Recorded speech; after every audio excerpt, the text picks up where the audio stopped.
Let me ask you a question. Are you where you thought you would be at this stage in your life? I mean, we all start by wanting to have this grand fame and success with all the money and these yacht lifestyles, and we all have these great ideas. And somewhere along the lines, that fades away. And we sometimes start wondering if it's worth it. Is it something that we should do? Is it worth all the hard work? I mean, everyone else we know has a job. They're happy working. They pull you back and say, why do you do all that stuff? You've got all this stress. You've got all this frustration. You've got all this money on the line. Why are you doing this?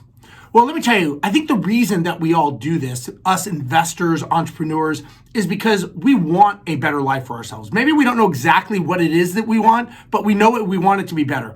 And it always comes down to the freedom. We want to have the lifestyle. We want to be able to do what we want to do. We want to be able to have the freedom to make whatever we want to happen without anyone telling us no. So I think sometimes you got to be very careful who you hang around and what they say to you, because what your goals are not necessarily their goals. And sometimes when you get to a certain point in life, and maybe if you're not achieving it because you've had setbacks or deals didn't go through, or you've been ripped off, or whatever the case may be, a lot of times it's very easy to blame. And it's easy to point fingers and say, I'm not successful because of that person. But a lot of times you got to look back and say, if I'm not happy with my life, if I'm not successful with where I am, is that a me problem? Is it a me problem? Did I cause this to happen, or did my lack of drive make this happen? And a lot of times the answer is yes. A lot of times you are the reason for your success or your own misery. You just decide which one you want to do. And when you get up in the morning, you make that decision. Successful people have a recipe, and they follow that recipe to a T every single day. Every day they wake up, they follow the recipe. Conversely, failures and people who fail have a recipe, and every single day they follow that same recipe. You look at someone's past, you'll see their future. You want to see someone who's successful, look at what they've done to build up to where they are. This doesn't just happen overnight. You don't by chance, by accident, on the weekend, fall ass backwards into a multi-million-dollar real estate portfolio or business by chance.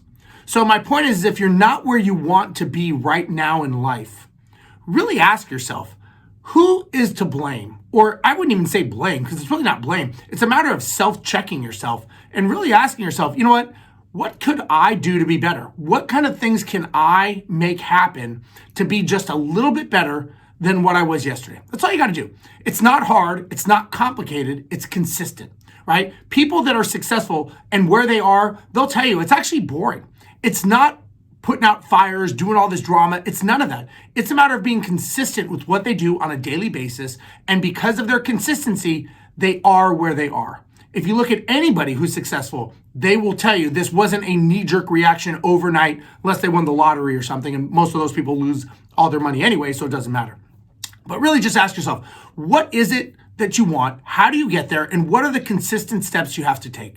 So hopefully you like this. Make sure you subscribe to my channel. This is Steve Rozenberg, and I will see you guys next time. Bye-bye.